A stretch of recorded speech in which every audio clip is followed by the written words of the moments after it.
Start करते हुए।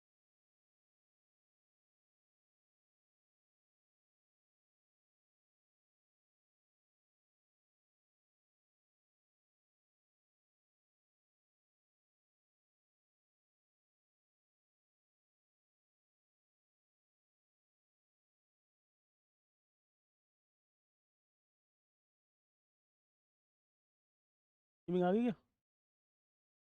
12:20 की आ रही है।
चलिए, केबीसी दीक्षालय में आपका पुनः स्वागत है। जैसे कि आप जानते हैं कि हमने पिछले लेक्चर में structure of the sun, structure of the planets, structure of the meteoroids या और बहुत सारे टॉपिक्स की बात की, जिसमें पूरे सोलर सिस्टम को हमने एक एक करके समझा। आज के इस लेक्चर में हम आपसे बात करेंगे internal structure of the Earth, पृथ्वी की आंतरिक संरचना। तो डालेंगे कॉपी पर सभी लोग, पृथ्वी की आंतरिक संरचना, इंटरनल स्ट्रक्चर ऑफ द अर्थ।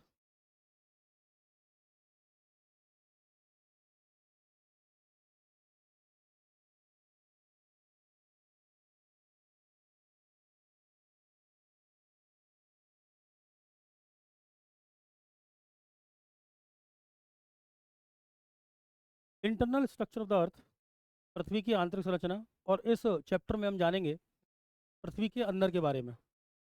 ठीक।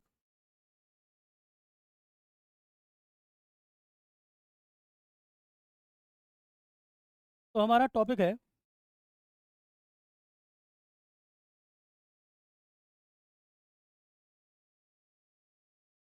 पृथ्वी की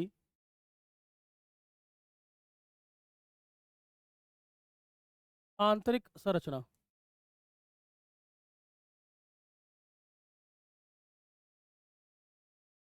इस पृथ्वी की आंतरिक संरचना से एक क्वेश्चन आना पक्का है। कम से कम एक क्वेश्चन आएगा। जैसे कि आपने कल टीडीएस के पेपर को देखा था, वहाँ पृथ्वी की आंतरिक संरचना से क्वेश्चन आया, जहाँ पी वेव्स और एस वेव्स के डिफरेंशिएशन को पूछा गया या एस वेव की प्रॉपर्टी को पूछा गया। ठीक है। सीजीएल में, सीपीओ में या दूसरे जो एग्जाम्स हैं एमटीएस वगैरह, इन सब में पृथ्वी की आंतरिक संरचना से हर साल एक क्वेश्चन आ ही रहा है। ठीक है। इसलिए इस टॉपिक को बहुत अच्छी तरीके से समझेंगे आप। पृथ्वी की आंतरिक संरचना में हमको 3 प्रश्नों के जवाब देने हैं। एक प्रश्न है हमारे पास वाई, दूसरा क्वेश्चन है हमारे पास हाउ, और तीसरा क्वेश्चन है हमारे पास व्हाट।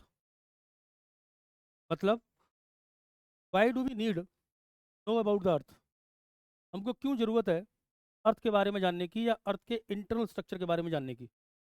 दूसरा हाउ, हम कैसे जानेंगे, how do we know about the internal structure of the Earth, पृथ्वी की आंतरिक संरचना के बारे में हम कैसे जानेंगे। और तीसरा प्रश्न है हमारे पास, पृथ्वी की आंतरिक संरचना के बारे में हम क्या जानेंगे। समझ में आया? कितने प्रश्नों के उत्तर देने हैं हमको पूरे लेक्चर में? आपको 3। Why do we need know about the internal structure of the अर्थ।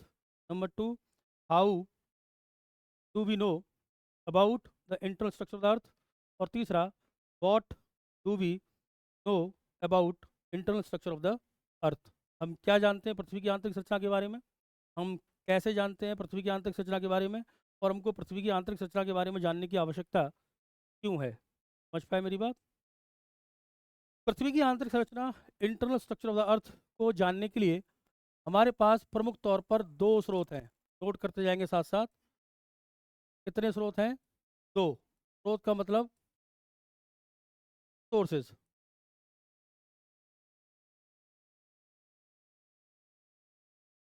इन 2 स्रोतों को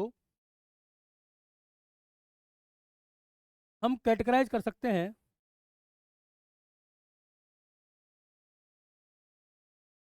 2 हिस्सों में। पहला डायरेक्ट सोर्सेज और दूसरा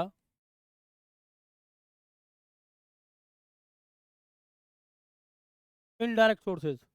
हिंदी में प्रत्यक्ष स्रोत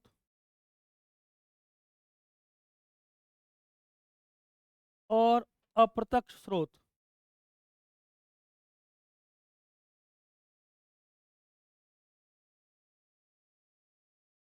कितने सोर्स हैं हमारे पास? 2, डायरेक्ट सोर्स और इनडायरेक्ट सोर्स।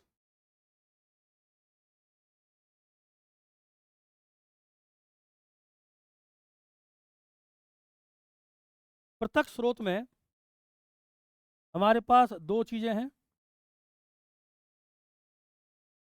बनाते जाएंगे साथ साथ, आपसे कहना ना पड़े। पहला, rocks from mining area. Hindi में खनन क्षेत्रों से चट्टानें। दूसरा है हमारे पास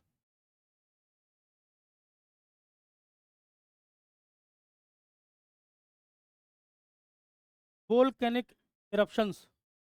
हिंदी में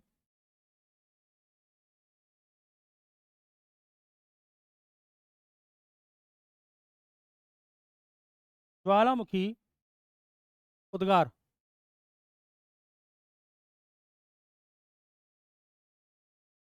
ठीक। तो हमारे पास पृथ्वी की आंतरिक संरचना के जो 2 स्रोत हैं, उन 2 स्रोत में प्रत्यक्ष स्रोत हमारे पास कितने हैं? 2, रॉक्स और वोल्केनिक इरप्शंस। ये किस तरीके से हमको पृथ्वी की जानकारी दे सकते हैं, इस पर बात कर लेते हैं। ठीक है, बना लिया आपने? ठीक है। तो सबसे पहले बात करते हैं आपकी, इसकी बात करते हैं सबसे पहले, रॉक्स की। ठीक। जब आप खनन क्षेत्र को देखते हैं, मीन्स द माइनिंग एरिया, तो खनन क्षेत्र में आपको क्या दिखाई देती हैं? रॉक्स, जहां से आप क्या करते हैं? खनन। एज वी नो, जैसे हम जानते हैं कि पृथ्वी आग का गोला थी, ग्रेजुअली वो क्या हुई? ठंडी। और ठंडे होकर क्या बनी उस पृथ्वी पर? रॉक्स। इट मीन्स, अगर हम रॉक्स के मटेरियल को जान लें तो हम काफ़ी कुछ जान पाएंगे पृथ्वी के बारे में। दूसरी बात, ये जो रॉक का मटेरियल है, ये सरफेस के अंदर था, और बहुत समय पहले ये धीरे धीरे नीचे से ऊपर आ गया। जो चीज़ नीचे से ऊपर आकर किस रूप में फॉर्म हुई है? रॉक्स के फॉर्म में। अगर इस मटेरियल के बारे में जान लें तो ये पता लग जाएगा कि पृथ्वी के अंदर क्या है। क्लियर हुई बात? इंटरनल स्ट्रक्चर पृथ्वी का कैसा है, अगर हम किसकी स्टडी कर लें? रॉक्स की, चट्टानों की, तो हमको पता लग जाएगा कि पृथ्वी के अंदर क्या है, पृथ्वी का इंटरनल स्ट्रक्चर कैसा है। सही बात दिमाग में? इसीलिए हम किसकी स्टडी करवा रहे हैं यहाँ पर? रॉक्स, जो कहाँ से देखने को मिल रही हैं आपको? माइनिंग एरिया से। ठीक है साहब। तो रॉक्स कहाँ थी? सरफेस के नीचे थी, जो धीरे धीरे कहाँ गई? ऊपर की तरफ। और जो धीरे धीरे ऊपर की तरफ आ गई, तो उन रॉक्स के कंपोजिशन को स्टडी कर लिया जाए तो हमको ये पता लग जाएगा कि इंटरनल स्ट्रक्चर ऑफ द अर्थ कैसा है। यही बात दिमाग में। दूसरी बात करते हैं किसकी? Volcanic eruptions. तो आप जानते हैं कि जब वोल्केनिक इरप्शंस की बात की जाती है, तो वोल्केनिक इरप्शंस में बहुत सारे नीचे के मटेरियल कहाँ आते हैं? ऊपर की तरफ। जब नीचे के मटेरियल ऊपर की तरफ आते हैं वोल्केनिक इरप्शंस में, तो हमको ये पता लग सकता है कि हमारी पृथ्वी के अंदर क्या है। और इससे हमको पता लगेगा इंटरनल स्ट्रक्चर ऑफ द अर्थ, क्योंकि वोल्केनिक इरप्शन में कौन सी चीज़ें बाहर आई हैं, नीचे की चीज़ें कहाँ गई हैं? ऊपर की तरफ आ गई हैं और ऊपर आकर फैल गई हैं। तो उनसे हमको ये पता लग सकता है कि पृथ्वी की आंतरिक संरचना क्या है। क्लियर हुई बात? तो दो चीज़ें सीधे स्रोत के तौर पर हो सकती हैं जो बता सकती हैं पृथ्वी की आंतरिक संरचना को। सही बात दिमाग में? कोई डाउट नहीं है इसमें? तो लिखेंगे रॉक्स फ्रॉम माइनिंग एरिया में।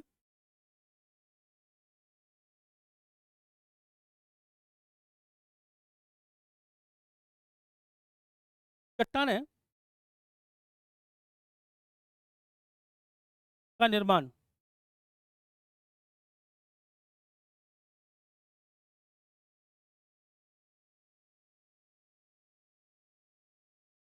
फॉर्मेशन ऑफ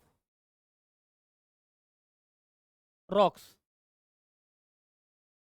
यानी कि अगर हम चट्टानों के निर्माण को पता लगा लें तो हम किसके बारे में जानकारी कर पाएंगे? पृथ्वी की आंतरिक संरचना के बारे में। दूसरे में लिखेंगे ज्वालामुखी उद्गार में। ज्वालामुखी गतिविधियों से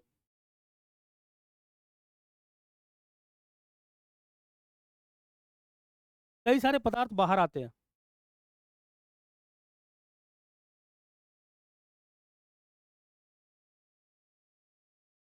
various type of materials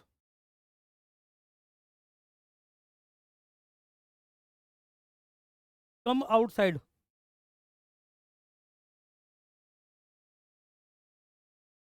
through the volcanic activity, जिससे हमको अत्यधिक सूचना मिलती है। We get a lot of information about the internal structure of the Earth, पृथ्वी के आंतरिक संरचना के बारे में।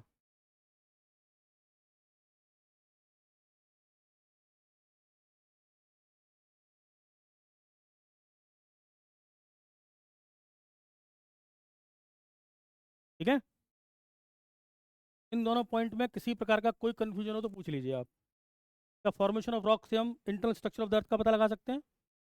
क्योंकि रॉक्स जमीन के नीचे भी हैं और रॉक्स जमीन के ऊपर भी हैं। जो जमीन के नीचे हैं वही बहुत पहले जमीन के ऊपर आई हैं, और जो जमीन के ऊपर हैं वो धीरे धीरे जमीन के नीचे चली जाएंगी। यही अपनी एक रॉक साइकिल होती है। जमीन के अंदर जो रॉक्स हैं वही जमीन के बाहर आई हैं, जो जमीन के बाहर हैं वो धीरे धीरे कहाँ चली जाएंगी? जमीन के अंदर। ये रॉक साइकिल है। जब आप रॉक साइकिल या फॉर्मेशन ऑफ रॉक्स को देखेंगे तब इसको और अच्छी तरीके से देख पाएंगे। दूसरा कौन सा है? वोल्केनिक eruption, ज्वालामुखी उद्गार। वोल्केनिक एक्टिविटी में बहुत सारे मटेरियल कहाँ से निकले हैं? From the bottom of the earth. और इस अर्थ के बॉटम से जो चीज़ें बाहर निकली हैं उससे हमको बहुत कुछ इंटरनल स्ट्रक्चर के बारे में जानकारी मिल पाती है कि कौन कौन से मटेरियल हैं जो अर्थ के इंटरनल पार्ट में हैं। पृथ्वी के आंतरिक हिस्से में कौन कौन से ऐसे मटेरियल हैं जिनके बारे में हमको जानकारी कहाँ से मिल पाती है? वोल्केनिक eruption से। Got it? ये कौन से सोर्स हैं सारे? डायरेक्ट। दूसरा कौन से सोर्स लिखेंगे? इनडायरेक्ट सोर्स में। पहला पहला है rate of change of temperature and pressure. तापमान एवं दाब के परिवर्तन की दर। ठीक है। दूसरा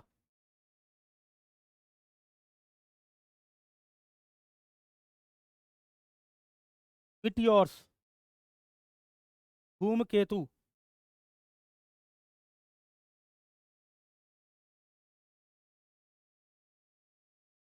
तीसरा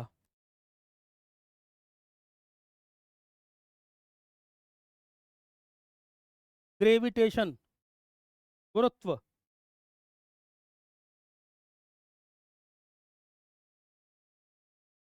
चौथा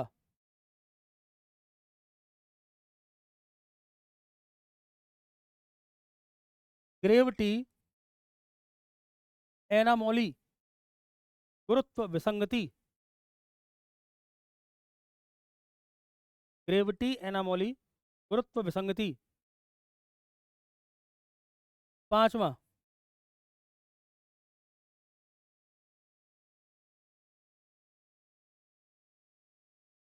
मैग्नेटिक सर्वे, चुंबकीय सर्वे। और छठवां जो सबसे इंपॉर्टेंट है,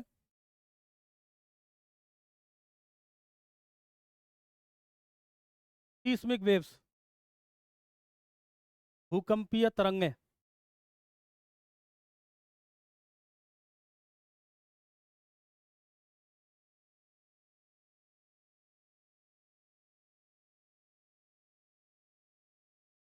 दोबारा से, rate of change of temperature and pressure, दाब एवं तापमान के परिवर्तन की दर। नंबर 2 मीटियोर्स, उल्का पिंड। नंबर 3 ग्रेविटेशन, गुरुत्व। नंबर 4 ग्रेविटी एनामोली, गुरुत्व विसंगति। नंबर 5 मैग्नेटिक सर्वे, चुंबकीय सर्वे। और नंबर 6 सीस्मिक वेव्स, भूकंपीय तरंगें। नोट कर लिया आपने? एक एक करके देखते हैं इनको, ठीक है? नेक्स्ट स्लाइड में देखते हैं। देख तो लिया ही आपने। चलिए, सबसे पहला देखिए आपने क्या लिखा है। आपने लिखा है प्रेशर और टेम्परेचर, इन दोनों का लिखा है आपने रेट ऑफ चेंज। तो ध्यान से समझिएगा, जब मैं सरफेस से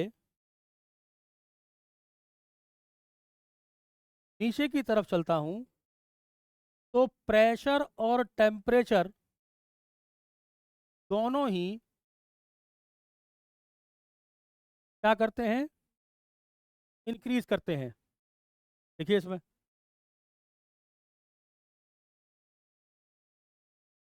सतह से पृथ्वी के आंतरिक हिस्से में जाने पर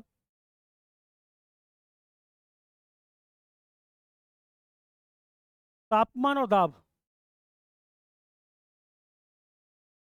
में परिवर्तन की दर देखी जा सकती है। Rate of change of temperature and pressure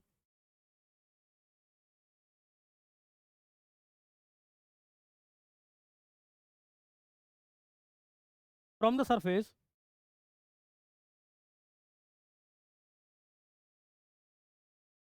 towards interior dash करके दोनों में वृद्धि होती है। Both increase with the depth, दोनों में क्या होती है? वृद्धि। इसका मतलब अगर आप सरफेस से इंटीरियर की तरफ चलेंगे तो आपको प्रेशर और टेम्परेचर दोनों में क्या दिखाई देगा? इंक्रीज दिखाई देगा। इसको हम बहुत ब्रॉड वे में समझेंगे, फिलहाल मैंने आपको एक जनरल बात बता दी है। इतना ध्यान रखना है आपको कि जब पृथ्वी की सरफेस से इंटीरियर पार्ट में चलते हैं तो क्या होता है? प्रेशर और टेम्परेचर दोनों क्या करता है? इंक्रीज करता है। ध्यान रखेंगे इस बात को। दूसरा देखिए, दूसरा क्या था आपके पास? दूसरा था आपके पास मिटियोर्स, का मतलब उल्का पिंड। तो अब समझिए मेरी बात को, जिस प्री मॉडल मैटर से अर्थ बनी है उसी प्री मॉडल मैटर से क्या बने हैं? मिटियोर्स। का मतलब यूनिवर्स को बनाने वाला पदार्थ एक ही है, जिसको आप क्या कहते हैं? जिसको आप कहते हैं हिंदी में आद्य पदार्थ, जिसको आप कहते हैं प्री primordial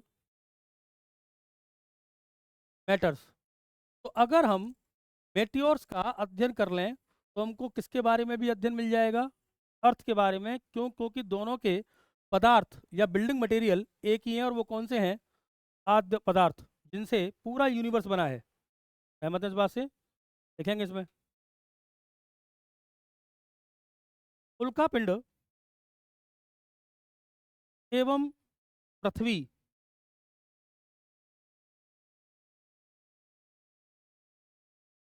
दोनों एक ही प्रकार के पदार्थ से बने हैं। Meteors as they belong to the same type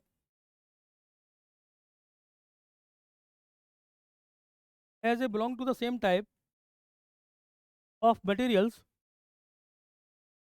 earth is made of।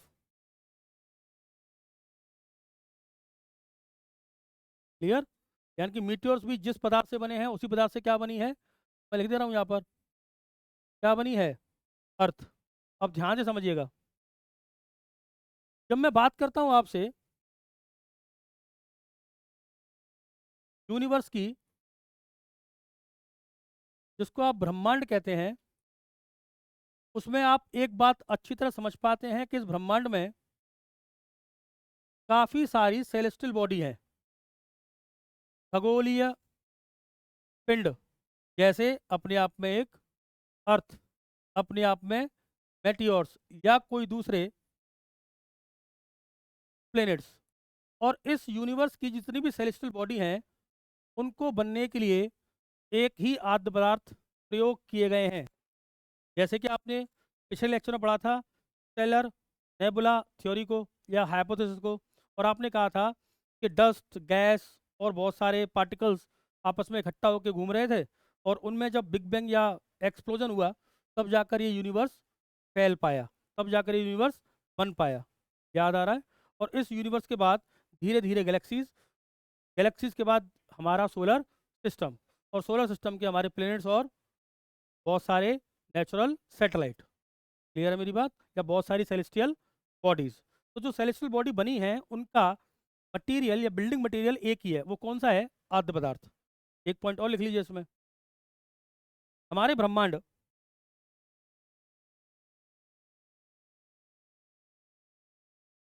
का ही हिस्सा है उल्का पिंड। हमारे ब्रह्मांड का ही हिस्सा है उल्का पिंड, पृथ्वी या दूसरे खगोलीय पिंड। Meteors, earth and celestial bodies are part of same universe.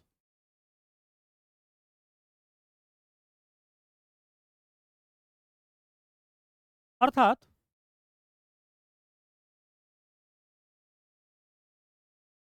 उल्काएं, sorry, अर्थात उल्का पिंड हमको पृथ्वी के बारे में कई सूचना उपलब्ध करा सकती है। i.e. the meteors give us information about the structure of sun, structure of earth। अर्थात उल्काएं हमको पृथ्वी के बारे में जानकारी उपलब्ध करा सकती हैं। meteors give us information about the earth। समझ में आया दूसरा पॉइंट? कौन सा? मीटियोर्स। तो क्या मीटियोर्स के अध्ययन से हम अर्थ का स्टडी कर सकते हैं? यस। क्या हम rate of change of the pressure and temperature से स्टडी कर सकते हैं अर्थ के इंटरनल स्ट्रक्चर की? यस, कर सकते हैं, क्योंकि हमको प्रेशर और टेम्परेचर में क्या दिख रहा है? मैं फिर लिख दे रहा हूँ यहाँ पर, हमको टेम्परेचर और प्रेशर में क्या दिख रहा है? वेरिएशन। कब? जब हम सरफेस से कहाँ जा रहे हैं, कौन से हिस्से में जा रहे हैं? इंटीरियर पार्ट में। और क्या दिख रहा है हमको कि ये क्या कर रही है? इंक्रीज। Got it? तीसरा देखिए क्या है, तीसरा क्या है आपके पास, लिख दे रहा हूँ यहाँ पर, ग्रेविटेशन अर्थात गुरुत्व। ठीक है, ग्रेविटेशन या गुरुत्व जो है, फिजिक्स पढ़ें आप, डिपेंड्स अपॉन द मटेरियल्स, इस पर निर्भर करता है, पदार्थों पर। हाँ बोलते जाओ। ग्रेविटेशन किस पर डिपेंड करता है, पदार्थों पर। इट मीन्स पोल पर, अर्थ की पोल पर ग्रेविटेशन ज़्यादा होता है, और अर्थ की इक्वेटर पर ग्रेविटेशन क्या होता है, कम। तो इससे हमको ये पता लगता है कि पृथ्वी में सब जगह मटेरियल एक जैसे नहीं है। समझ पाए मेरी बात। और मटेरियल डिस्ट्रीब्यूशन कैसा है, अलग अलग, पोल्स पर कुछ हैं और इक्वेटर पर कुछ। देखिए, गुरुत्व पृथ्वी के ध्रुवों पर अधिक है, gravitation is greater near poles and less at equator, और विषुवत रेखा पर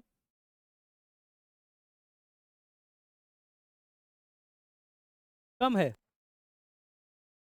ठीक है, तो अगर मैं ये पृथ्वी बनाई है मैंने आपको, तो इक्वेटर का मतलब हुआ जो बीच से जा रही है, दैट इज 0 डिग्री, और पोल का मतलब हुआ 90 डिग्री नॉर्थ और 90 डिग्री साउथ। क्लियर। तो पोल पर कैसा है ग्रेविटेशन, ज़्यादा, और इक्वेटर पर कैसा है, कम। इसी वजह से इस ग्रेविटेशन की वजह से हमको क्या मिलती है, इस ग्रेविटेशन की वजह से हमको मिलती है ग्रेविटी एनामोली, अर्थात गुरुत्व विसंगति। डालेंगे इसको, गुरुत्व विसंगति को डालेंगे, ग्रेविटी एनामोली, गुरुत्व विसंगति, डैश करके लिखेंगे क्यों मिलती है। गुरुत्व में परिवर्तन देखने को मिलता है, चेंज इन ग्रेविटी वैल्यू,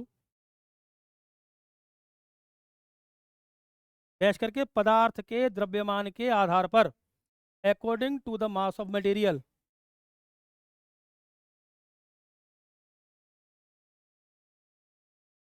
अच्छा, ये तो पता है ना आपको, ग्रेविटेशन फोर्स जो है या ग्रेविटेशन जो है वो किस पर डिपेंड करता है, मटेरियल पर, या ऐसे कह लीजिए मटेरियल के किस पर, मास पर। ठीक है, तो इसका मतलब हम कह सकते हैं इस बात को कि अर्थ में ग्रेविटेशन अलग अलग है, का मतलब क्या मिलती है हमको ग्रेविटी की, एनामोली, विसंगति। हर जगह गुरुत्व एक जैसा नहीं है, कहाँ ज़्यादा है गुरुत्व, पोल पर, कम कहाँ है गुरुत्व, इक्वेटर पर। ठीक है, इससे हमको ये पता लगता है कि अर्थ में हर जगह मटेरियल एक जैसा नहीं है, इसीलिए हमको क्या मिलती है, ग्रेविटी एनामोली। लिख लिया आपने। नेक्स्ट, अंतिम क्या बताया, ग्रेविटी एनामोली के बाद कौन सा, मैग्नेटिक, लिखे हैं मैग्नेटिक सर्वे में। इस सर्वे के द्वारा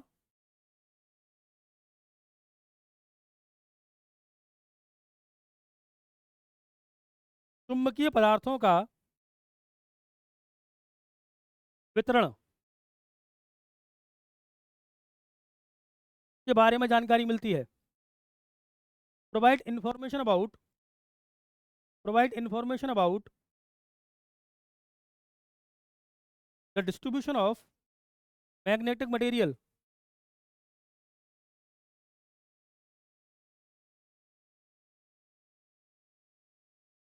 ठीक है, इसका मतलब ये सर्वे हमको क्या बताता है, ये सर्वे हमको बताता है कि मैग्नेटिक मटेरियल का अर्थ पर डिस्ट्रीब्यूशन, डिस्ट्रीब्यूशन क्या है।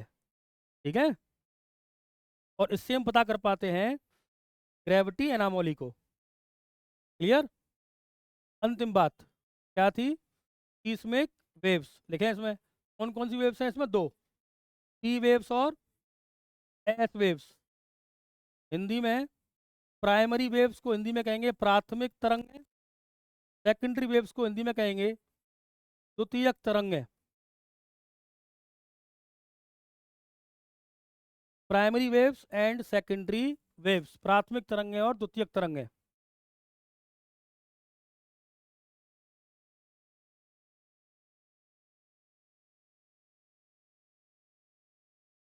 देख लिया आपने?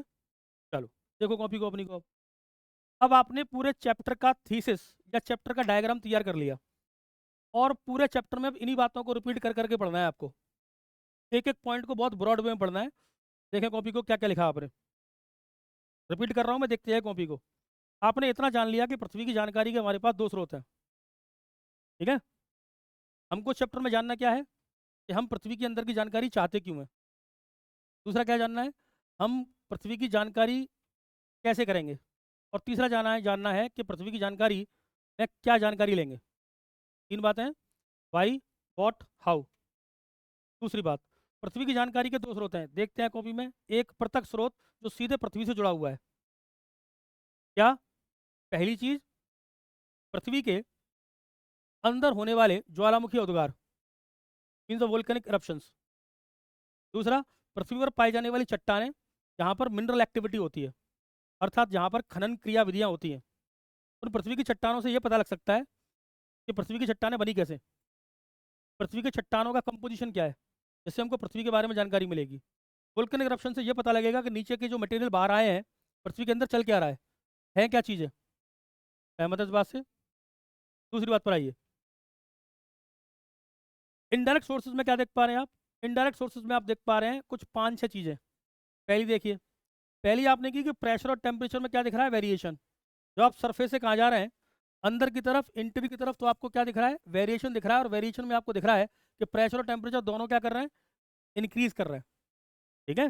दोनों क्या कर रहे हैं, इंक्रीज। दूसरी बात आपने क्या कही, दूसरी बात कही मीटियोर्स। तो आपने कहा मीटियोर्स एक सेलेस्टियल बॉडी है, लाइक अर्थ, जो किसका हिस्सा है, यूनिवर्स का। और पूरा का पूरा यूनिवर्स एक ही पदार्थ से बना है, जिसको क्या कहते हैं, आद्य पदार्थ। तो क्या कहते हैं, आद्य पदार्थ। Got it?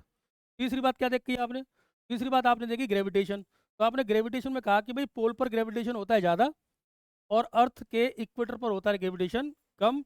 इसी चीज़ को क्या कहते हैं आप, ग्रेविटी एनामोली, अर्थात गुरुत्व की विसंगति, जो निर्भर करती है पदार्थों पर या पदार्थों के मास पर। और इसी पदार्थों के वितरण को कौन बताता है, डिस्ट्रीब्यूशन को, मैग्नेटिक सर्वे, जो हमको जानकारी देगा कि मटेरियल का डिस्ट्रीब्यूशन अर्थ पर कैसा है। समझ पाए? और अंत में क्या देखा आपने, सीस्मिक वेव्स, प्राइमरी वेव्स और सेकेंडरी वेव्स, ये भी हमको जानकारी देंगे कि पृथ्वी की आंतरिक संरचना कैसी है। इन्हीं पॉइंट्स को आपको ब्रॉडली पढ़ना है पूरे इस चैप्टर में, ठीक है। इसका मतलब आगे जो लेक्चर चलने वाला है ये पूरे इसी चार्ट पर चलने वाला है, ठीक है। चलिए एक एक करके बात करें। डालेंगे दूसरी heading, some information about the Earth, पृथ्वी के बारे में कुछ जानकारी।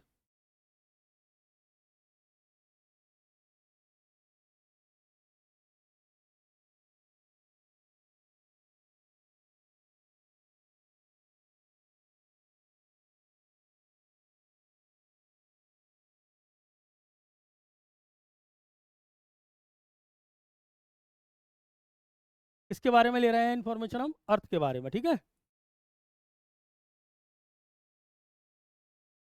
ये जानकारी इस चार्ट से जुड़ी हुई नहीं है, अलग से दे रहा हूँ आपको जानकारी को, ठीक है। इस चार्ट पर तो मैं आऊंगा अभी। पहला point, average radius of the अर्थ।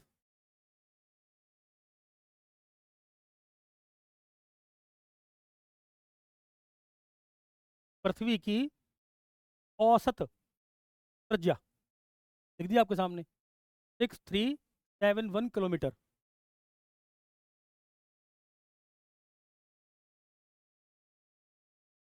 ठीक है। ये क्या है, एवरेज रेडियस ऑफ अर्थ, ठीक है। अब जब पृथ्वी को देखा जाए तो पृथ्वी परफेक्ट सर्कल तो है नहीं। अगर परफेक्ट सर्कल होती पृथ्वी तो हर जगह रेडियस बराबर होती। समझ पा रहे मेरी बात? बोर्ड पर आ जाइए दोबारा से। पृथ्वी क्या नहीं है, परफेक्ट सर्कल नहीं है। और परफेक्ट सर्कल होता तो पृथ्वी का रेडियस हर जगह क्या होता, बराबर। पृथ्वी की इक्वेटर पर रेडियस ज़्यादा है और पृथ्वी की पोल पर रेडियस कम है। ध्यान रखेंगे इस बात को। देखें, पृथ्वी की विषुवत रेखीय त्रिज्या, equatorial radius of the Earth, पृथ्वी की विषुवत रेखीय त्रिज्या equatorial radius of the Earth 6378 kilometre.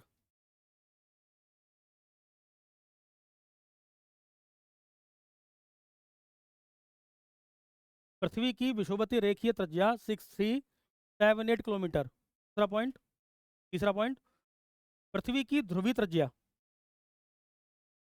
Polar radius, polar radius of the अर्थ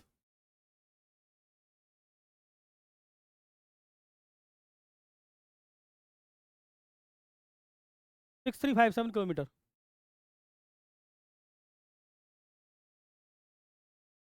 ठीक है, दोबारा से रिपीट कर रहा हूँ, ये कौन सी रेडियस है?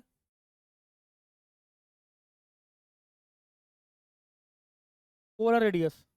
ये कौन सी है? Equatorial radius. कौन ज़्यादा है? कौन सी रेडियस ज़्यादा है? इक्वेटोरियल। और पोलर रेडियस क्या है बेटा? कम। ध्यान रखोगे इस बात को। चलो,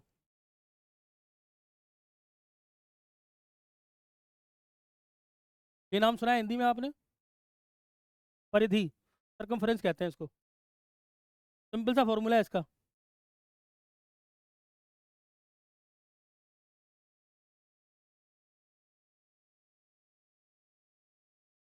फॉर्मूला क्या है इसका? सिंपल सा, परिधि होती है 2 पाई आर,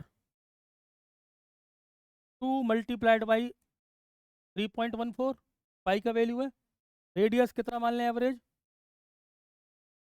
बनाइए इसको, सरकमफ्रेंस ऑफ अर्थ, पृथ्वी की परिधि।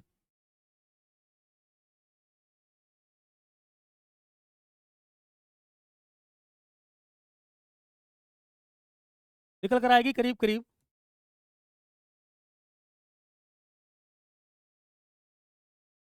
40,008 किलोमीटर।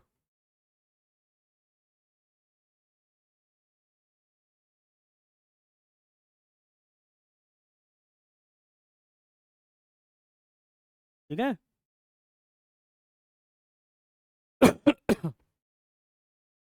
दोबारा समझिए, इसका मतलब एक बात पक्की है कि पोल पर अर्थ फ्लैट है, इसीलिए यहाँ पोलर रेडियस कितनी है? 6357। इक्वेटोरियल रेडियस कितनी है? 6378। इसका मतलब अर्थ गोलाकार है। तो आप कहेंगे पृथ्वी गोलाकार नहीं है, तो कैसी है? मैं लिख रहा हूँ यहाँ पर, ऑबलेट स्फेरॉइड, हिंदी में चपटी अंडाकार। नोट करिए, क्वेश्चन आया हुआ है। पृथ्वी कैसी है? चपटी अंडाकार, ऑबलेट स्फेरॉइड।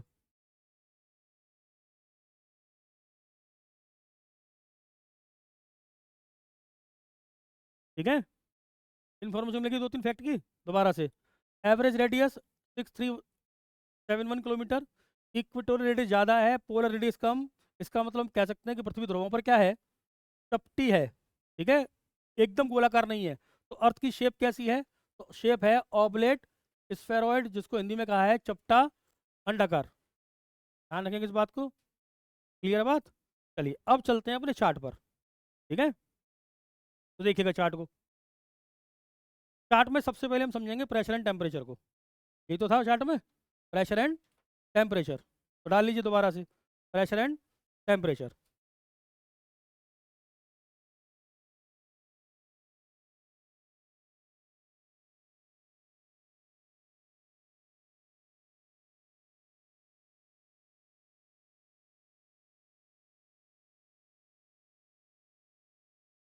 चलिए इस चित्र को बाद में दिखा देंगे आपको, पहले और कुछ बात कर लेते हैं। ध्यान से समझिएगा मेरी बात को अब आप।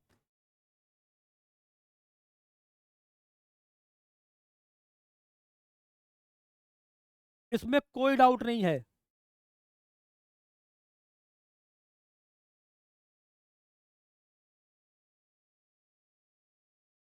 कि प्रेशर और टेम्परेचर के रेट में क्या होता है? चेंज।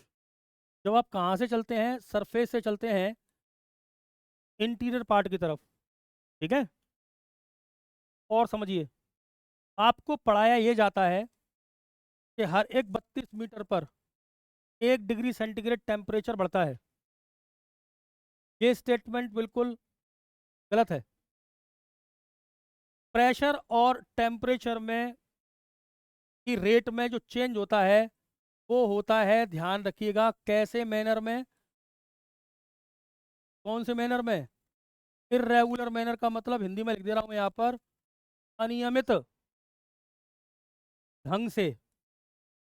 ध्यान रखें इस बात को, यानी कि ग्रेजुअली ऐसा नहीं होगा कि 32 मीटर पर कितना डिग्री सेंटीग्रेड बढ़े ही बढ़े, 1 डिग्री सेंटीग्रेड, ये कोई यूनिवर्सल लॉ नहीं है। बढ़ता है ये पक्की बात है, लेकिन किस ढंग से बढ़ता है, अनियमित ढंग से, कहीं कुछ कहीं कुछ, ठीक है। On an average 25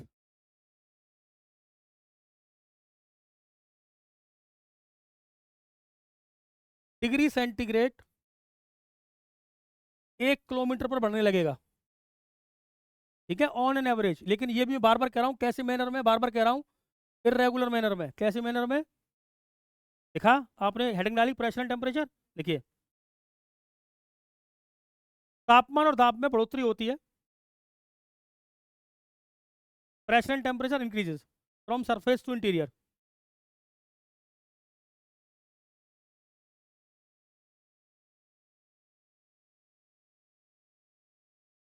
but in irregular manner, परंतु अनियमित ढंग से।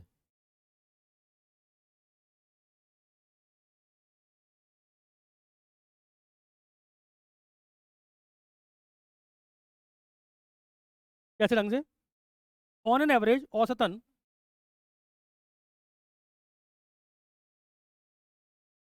तापमान 1 किलोमीटर की गहराई पर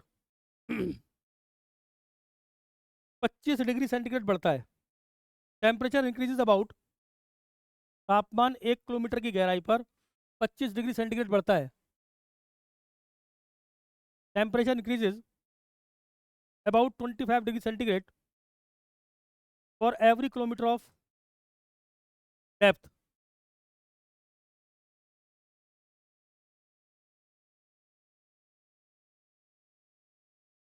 देख लिया आपने, ये एवरेज बताया मैंने आपको, लेकिन ये कोई बेसिक रूल नहीं है भाई। मैं आपको बार बार कह रहा हूँ कि कौन से मैनर में है, इरेगुलर मैनर में बढ़ेगा, ये बात पक्की है, लेकिन कौन से मैनर में बढ़ेगा, अनियमित ढंग से। क्लियर हुई बात। चलो, अब देखो इस फिगर को, जिसमें स्ट्रक्चर ऑफ अर्थ लिखा गया है, ठीक है। और बनाओ इसको अपनी कॉपी पर, जिससे कि इसको समझाया जा सके। और इस चित्र को, इस फिगर को बहुत अच्छे तरीके से बनाएगा, क्योंकि इससे बाकी चीजें ड्राइव हो जाएंगी जो आपके चार्ट में लिखी हुई हैं, ऑटोमेटिक।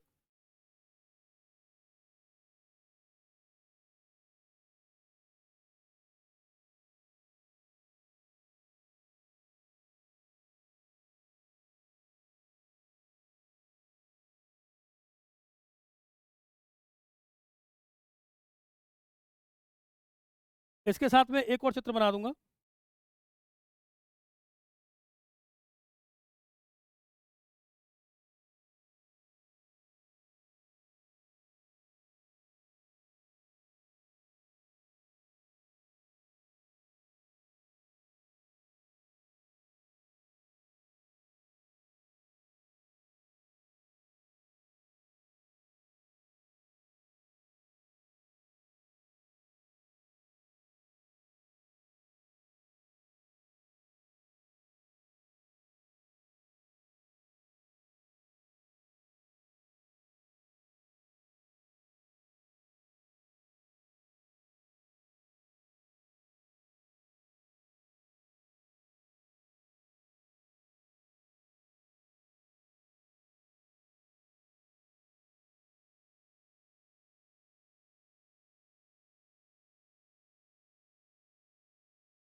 इस चित्र में काफ़ी कुछ चीज़ें आपकी क्लियर हो रही होंगी, नहीं तो मैं तो आपको समझाऊंगा ही फिर इसको।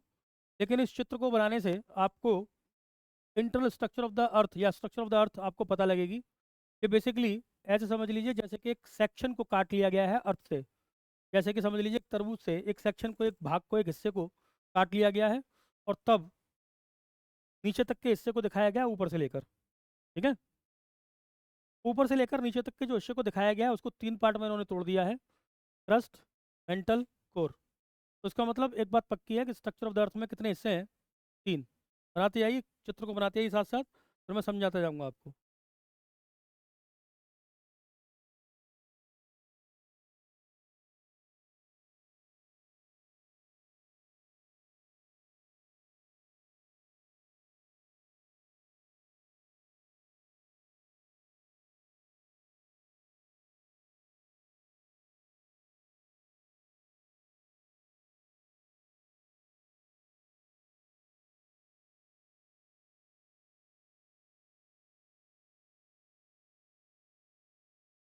और ये साथ में मैंने आपको जो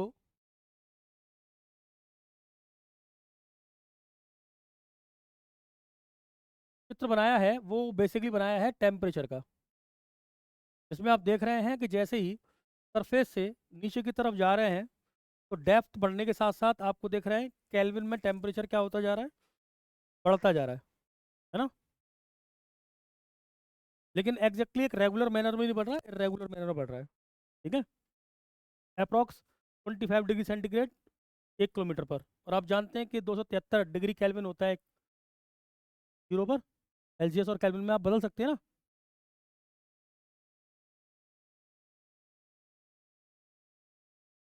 अरे भाई, 0 डिग्री सेंटीग्रेड जो है वो लगभग किसके बराबर होता है? 273 डिग्री केल्विन के। ये तो पढ़ा होगा आपने। तो आप चाहें तो बदल सकते हैं इसको।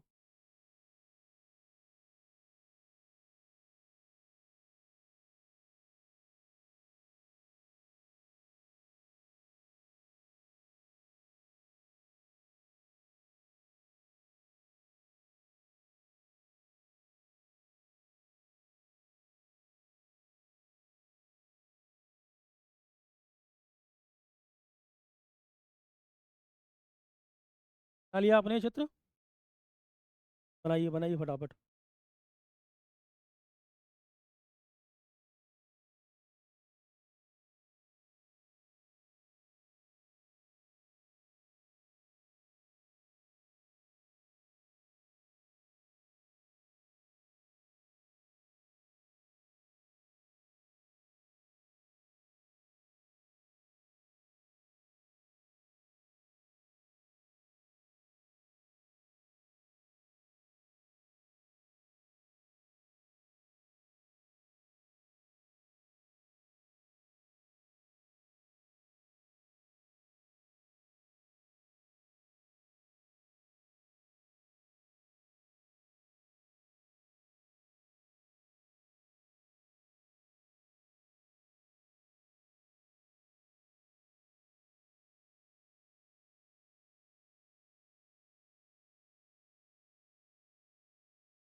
आए चित्र पर? इस वाले चित्र को आप अभी भूल जाइए, मैं इस वाले चित्र पर बात कर रहा हूँ। ये वाला जो फिगर है इसी से ड्रॉ किया है। जैसे इतना आप समझ पा रहे हैं इन फिगर से, अर्थ में लिथोस्फीयर जो इसका हिस्सा है, क्रस्ट, या क्रस्ट को ही क्या कह रहे हैं आप, लिथोस्फीयर। क्रस्ट को ही क्या कह रहे हैं, खैर, तो मैंने यहाँ पे लिखा है लिथोस्फीयर। उस क्रस्ट के नीचे आपको क्या देखने को मिल रहा है, मेंटल, और इस मेंटल के भी दो पार्ट आपको देखने को मिल रहे हैं, एक लोअर मेंटल और एक एस्थेनोस्फीयर जिसको कहा गया है अपर मेंटल। ठीक है, और उसके बाद क्या देखने को मिल रहा है आपको, कोर। तो कितने पार्टों में बांटा गया है, दो पार्ट में, आउटर कोर और इनर कोर। ठीक है, तो कुल मिलाकर मैं आपसे ये कह सकता हूं कि अर्थ के कितने हिस्से हैं, तो आप कहेंगे अर्थ के हिस्से हैं सर तीन। एक कौन सा है सर, क्रस्ट, दूसरा कौन सा है सर, मेंटल, और तीसरा हिस्सा कौन सा है सर, कोर। अब आप कहोगे साहब ये तीन हिस्से हैं कैसे पता लगा, तो मैं समझाता हूँ आपको। हमको इन तीन हिस्सों के बारे में काफ़ी जानकारी कई चीज़ों से मिली। जैसे एक हंगरी के साइंटिस्ट थे जिनका नाम था किर्चर। हंगरी में माइनिंग एक्टिविटी हो रही थी, 1960s की बात है। तो किर्चर ने उस माइनिंग एरिया में जब नीचे जाकर देखा तो उसने टेम्परेचर और प्रेशर में वेरिएशन देखा। इसमें टेम्परेचर और प्रेशर में क्या देखा, वेरिएशन, और ये पाया कि ऊपर टेम्परेचर और प्रेशर कम था और नीचे टेम्परेचर और प्रेशर ज़्यादा हो गया। ठीक है, और जब उसने इसको स्टडी किया तब उसने पाया कि on an average 25 degree centigrade her 1 kilometre पर क्या कर रहा है, बढ़ रहा है। लेकिन ये बढ़ इरेगुलर मैनर में रहा है। ऐसे मैनर में, अनियमित ढंग से। तो उसने सोचा कि नीचे की तरफ टेम्परेचर और प्रेशर बढ़ता जाता है, जो कि इस चित्र में दिखाया गया है। क्या, डेप्थ के साथ टेम्परेचर बढ़ रहा है। टेम्परेचर को यहाँ डिनोट किया गया केल्विन में और डेप्थ को किया गया है किलोमीटर में। देख पा रहे हैं, जिस ढंग से टेम्परेचर बढ़ रहा है बिल्कुल उसी ढंग से क्या भी बढ़ता है, क्या भी बढ़ता है, क्या भी बढ़ता है, प्रेशर। पहली चीज। दूसरी बात, जब सिस्मोग्राफ पर यानी कि भूकंप के मापने वाले यंत्र, सिस्मोग्राफ पर भूकंप मापने के यंत्र के ग्राफ पर उन्होंने दो वेव्स को स्टडी किया, पी वेव साइंटिस्टों ने किया, पी वेव्स और एस वेव्स को, तब इनकी प्रॉपर्टीज के बेस पर बता पाए कि पृथ्वी के तीन हिस्से हैं, क्रस्ट, मेंटल और कोर। इसका मतलब इसकी स्टडी में किन्होंने हमको मदद की, पी वेव्स और एस वेव्स ने, जिनकी प्रॉपर्टीज के बेस पर बता पाए कि ऊपर क्रस्ट है, नीचे उसके मेंटल है और अंदर क्या है इसके, कोर। और ये किस किस तरीके के हैं उनको बांटकर इस तरीके से स्ट्रक्चर ऑफ अर्थ बना दिया गया। बात समझ में आ रही है? तो स्ट्रक्चर ऑफ द अर्थ में जो हमारे मेन कंपोनेंट है बताने के, वो एक तो किर्चर की स्टडी है जिसने टेम्परेचर और प्रेशर के वेरिएशन को देखा है, और दूसरी कौन सी वेव्स हैं, पी वेव्स और एस वेव्स, जिनकी प्रॉपर्टी के बेस पर बताया गया कि साहब तीन पार्ट हैं, क्रस्ट, मेंटल और कोर। क्लियर? कितने पार्ट हैं, तीन, क्रस्ट, मेंटल और कोर। अब ये तीन पार्ट कैसे कैसे हम उनकी स्टडी कर लेते हैं, फिर हम किसकी प्रॉपर्टीज को देख लेंगे, पी वेव्स और एस वेव्स की। प्रेशर और टेम्परेचर के वेरिएशन को हम समझ लिए कि प्रेशर और टेम्परेचर ग्रेजुअली डेप्थ के साथ इंक्रीज कर रहा है बट इन इरेगुलर मैनर। समझिए मेरी बात, अनियमित ढंग से लगातार क्या करेगा, जैसे टेम्परेचर इंक्रीज कर रहा है ना, बिल्कुल वैसे कौन इंक्रीज करेगा, प्रेशर। इसका मतलब कोर में बहुत ज़्यादा प्रेशर और बहुत ज़्यादा क्या होगा, टेम्परेचर। उससे कम प्रेशर और टेम्परेचर कहाँ होगा, मेंटल में, और कम प्रेशर और टेम्परेचर कहाँ होगा, क्रस्ट में। क्रस्ट से मेंटल में बढ़ जाएगा, मेंटल से कोर में और बढ़ जाएगा टेम्परेचर और प्रेशर। इतनी बात समझ में आ रही है मेरी बात? तो एक बात को अच्छी तरह समझ लीजिए कि जब किसी चीज़ का या मटेरियल्स का टेम्परेचर बढ़ने लगता है तो वो पिघलने लगती है, और जब प्रेशर बढ़ने लगता है तो वो पिघलाट उसको ठोस में बदलने की बात करती है, उसको सॉलिड में बदलने की बात करती है। इसका मतलब जहाँ बहुत ज़्यादा टेम्परेचर और प्रेशर है वहाँ मोल्टन स्टेज होगी, ना तो कोई चीज़ सॉलिड होगी और ना पूरी तरीके से पिघली हुई। अभी बात नहीं की दिमाग में, दोबारा समझाता हूँ। बहुत ज़्यादा प्रेशर लगने पर कोई चीज़ किस में कन्वर्ट हो जाती है, सॉलिड में, ठोस में। और बहुत ज़्यादा टेम्परेचर होने पर वो चीज़ किसमें कन्वर्ट हो जाती है, शुरुआत में लिक्विड में और देन गैस में। हाँ, लेकिन क्या है, टेम्परेचर भी ज़्यादा है और प्रेशर भी ज़्यादा है। ज़्यादा प्रेशर सॉलिड बनने के बारे में सोचेगा, ज़्यादा टेम्परेचर लिक्विड बनने के बारे में सोचेगा, तो ना तो वो लिक्विड ही रह पाएगा और ना तो वो, इसका मतलब वो स्टेज को क्या कहते हैं, ज्योग्राफी की भाषा में तो यहाँ लिख दे रहा हूँ, MOLTEN, मोल्टेन, यानी कि आधा ठोस आधा द्रव। जैसे कोलतार देखा है, कोलतार देखा है, कोलतार जो सड़क बनाने के लिए यूज होता है, दैट इज मोल्टेन फॉर्म में होता है वो। तो कौन से फॉर्म में होगा वो, मोल्टेन फॉर्म में, क्योंकि बहुत ज़्यादा क्या है नीचे की तरफ, टेम्परेचर एंड प्रेशर। इसका मतलब कोर में जो कुछ मटेरियल होगा, जो कुछ मटेरियल होगा वो ना तो द्रव होगा और ना ठोस। समझ रहे हो मेरी बात को। लेकिन इसके ऊपर अगर आप देखेंगे तो यहाँ टेम्परेचर और प्रेशर दोनों ही क्या है, कम। और ऊपर चलेंगे तो क्या है, कम। और चलेंगे तो कम। लेकिन नीचे चलते जाएंगे तो टेम्परेचर प्रेशर क्या होता जाएगा, बढ़ता जाएगा।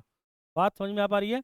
इसीलिए अर्थ के स्ट्रक्चर के कितने हिस्से हमारे पास, तीन, क्रस्ट, मेंटल और कोर। क्लियर हुई बात। एक एक करके देख लेते हैं। मेंटल की बात करें तो मेंटल को भी दो पार्ट में डिवाइड किया इन्होंने। कौन सा मेंटल, लोअर मेंटल और अपर मेंटल, जिसको क्या कह रहे हैं आप, एस्थेनोस्फीयर। कोर को भी कितने पार्ट में डिवाइड किया है, दो पार्ट में, आउटर कोर और इनर कोर। देख रहे हैं आप, आउटर कोर और inner core. Outer core liquid phase, inner core कैसा है, रिजिड। समझ पा रहे हैं। तो देखेंगे आप, तो डालेंगे आप स्ट्रक्चर ऑफ द अर्थ में।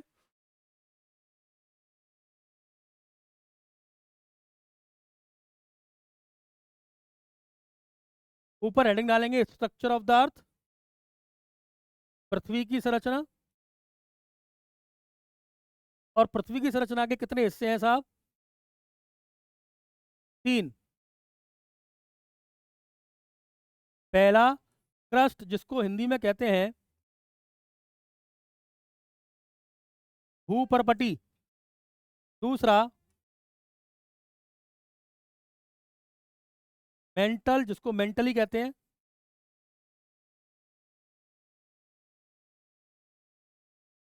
और तीसरा कोर, जिसको कोर ही कहते हैं। मेंटल के दो हिस्से, एक अपर या ऊपरी मेंटल, एक लोअर अर्थात निचला मेंटल। कोर के दो हिस्से, अपर कोर और लोअर कोर।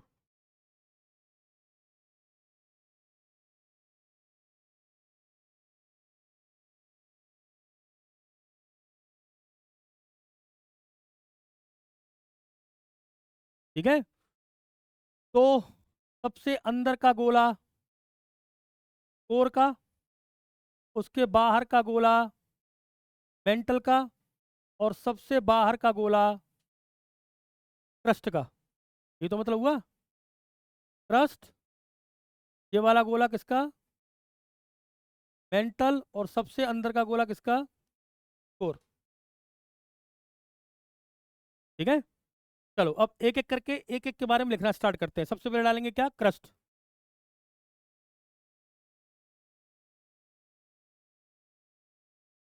चित्र आपके सामने क्रस्ट का, डाल लिया क्रस्ट। तो देखिए,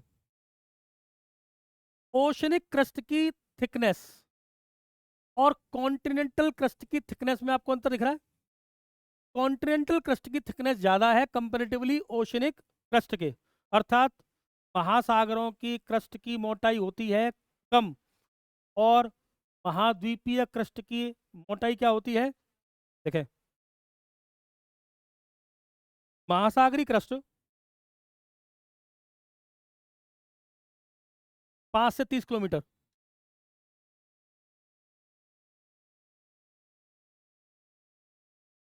oceanic crust 5 to 30 kilometre, comma महाद्वीपीय क्रस्ट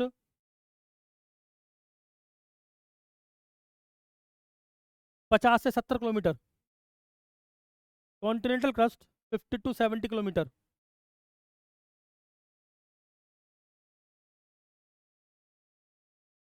क्लियर हुई बात। तो ओशनिक क्रस्ट की मोटाई जो होती है वो कम होती है, और कॉन्टिनेंटल क्रस्ट का मतलब जमीन का जो ऊपर पट्टी होती है उसकी मोटाई क्या होती है बेटा, ज़्यादा होती है। ये 50 to 70 किलोमीटर होती है। क्लियर हुई बात। सेकंड पॉइंट, पृथ्वी के आयतन का क्रस्ट 1% है। 1% ऑफ अर्थ वॉल्यूम। पृथ्वी के आयतन का 1% क्या है, क्रस्ट।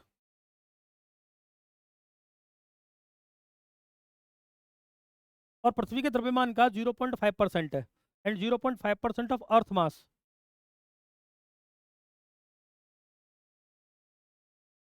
दोबारा से, पृथ्वी के आयतन का कितना परसेंट है, 1%।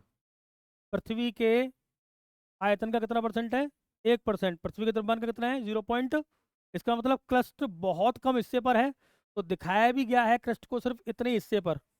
देन यहाँ से या इसके बाद से क्या स्टार्ट हो जाता है, यहाँ से स्टार्ट हो जाता है फिर कौन सा, एस्थेनोस्फीयर, जिसको कौन सा मेंटल कह रहे हैं आप, अपर मेंटल। क्लियर हुई बात। दोबारा समझिए, ये यहाँ से यहाँ तक का हिस्सा किसका है, क्रस्ट का, जो कितने किलोमीटर तक है, एवरेज 100 किलोमीटर तक। यहाँ से कितने किलोमीटर तक, 100 किलोमीटर तक लिखा हुआ है। जब तभी मैंने आपको बताया कि कॉन्टिनेंटल क्रस्ट जो होता है उसकी मोटाई ज़्यादा होती है, और ओशनिक क्रस्ट की मोटाई क्या होती है बेटा, कम। ध्यान रखोगे इस बात को। क्रस्ट पृथ्वी के द्रव्यमान का कितना है, सिर्फ 0.5%। देखो जरा कॉपी को। और पृथ्वी के आयतन का सिर्फ 1%। ठीक है, इसका मतलब बहुत कम क्या है, क्रस्ट। अगर आप इस पूरे चित्र को देखेंगे तो आपको ज्यादा कौन दिख रहा होगा, मेंटल। उससे कम कौन दिख रहा होगा, कोर। और सबसे कम कौन दिख रहा होगा, तो ये तो कॉमन सेंस की बात है, सबसे ज्यादा क्या होगा फिर, मेंटल। सबसे कम कौन होगा, क्रस्ट। बीच में कौन होगा, कोर। ठीक है, अगला point, crust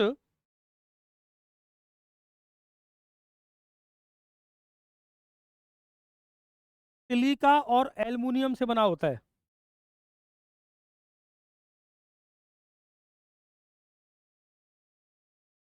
constituent element of the crust.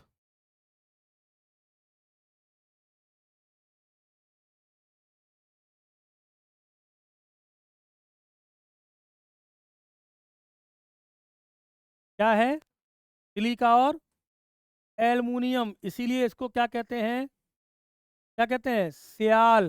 Note करिए, क्या कहते हैं इसको, सियाल।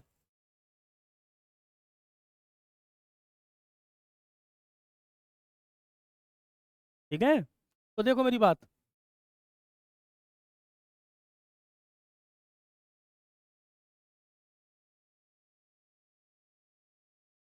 ये मैंने लिखा है यहाँ पर स्वेज क्लासिफिकेशन, स्वेज वर्गीकरण। स्वेज क्लासिफिकेशन के अकॉर्डिंग स्ट्रक्चर ऑफ द अर्थ को 3 हिस्सों में रखा गया है। पहला हिस्सा कौन सा है, दूसरा है मेंटल, जिसको कहते हैं इस क्लासिफिकेशन में क्या, क्या कहते हैं, सीमा। सीमा मीन्स सिलिका एंड मैग्नीशियम। और कोर को कहते हैं, क्या कहते हैं, नाइफे, निकल एंड आयरन। इसका मतलब ये जो तीन का क्लासिफिकेशन किया गया है, ये इस आधार पर किया गया है स्विस ने, कि इससे या ये किससे बने हैं, कॉन्स्टिट्यूएंट एलिमेंट्स के आधार पर ये क्लासिफिकेशन किया गया है। जहां आपने लिखा है मेंटल, वहां पर क्या लिखेंगे आप, सीमा। और जहां आपने कोर लिखा है वहां क्या लिखेंगे, नाइफे। देखिए वहां पर, तो मेंटल किससे बना है, सीमा। और कोर किससे बना है, नाइफे। ठीक है, तो अब इन सब में मैग्नेटिक प्रॉपर्टी किसकी ज़्यादा है, आयरन। तो इसका मतलब सबसे ज़्यादा ग्रेविटेशनल फोर्स कहाँ होगा, कोर में। यही बात दिमाग में, क्योंकि ग्रेविटेशनल फोर्स किस पर डिपेंड करता है, मटेरियल पर, स्पेशली मटेरियल के मास पर। हाँ, तो सबसे ज़्यादा कोर में क्या होगा, ग्रेविटेशन होगा, क्योंकि यहाँ पर क्या है, आयरन। समझ गए बात को। तो यहाँ आपने देखा कि क्रस्ट को क्या कह रहे हैं, सियाल।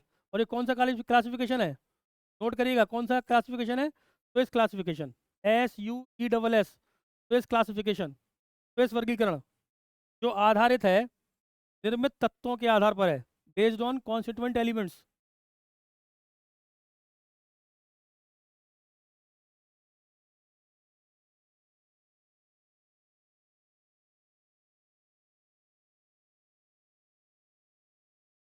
ठीक है, यहाँ तक समझ में गई बात?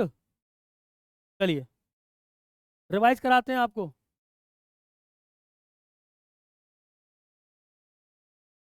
देखिएगा अपनी कॉपी पर, हमने बात स्टार्ट की थी पृथ्वी की जानकारी के स्रोतों की, प्रत्यक्ष स्रोत अप्रत्यक्ष स्रोत की बात की, और अप्रत्यक्ष स्रोतों में हमने इस बात को कहा कि हमको पृथ्वी की आंतरिक जानकारी हुई है प्रमुख तौर पर दो चीज़ों से, एक प्रेशर और टेम्परेचर के वेरिएशन से, और दूसरा प्राइमरी और सेकेंडरी वेव से।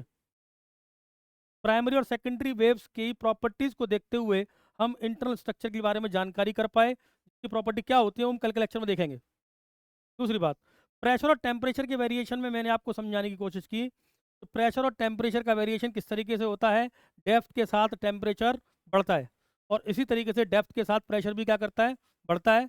ऑन एन एवरेज मैंने आपको बताया 25 डिग्री सेंटीग्रेड कितने किलोमीटर पर बढ़ेगा, 1 किलोमीटर पर, लेकिन इरेगुलर मैनर में, रेगुलर मैनर में नहीं। यानी कि ये रूल फॉलो नीचे तक ये पॉसिबल नहीं है। क्यों? क्योंकि आप देख रहे हैं कि जब 2900 किलोमीटर की डेप्थ आ रही है तो टेम्परेचर कितना केल्विन में पहुंच जा रहा है, करीब करीब 3000। कितना पहुंच जा रहा है? 3000। और वहीं 2900 के बाद जब आप देख रहे हैं कि 5150 की आ रही है तो वो टेम्परेचर कितना हो जा रहा है, कितना हो जा रहा है, 5000। मेरी बात समझ में आई आपको?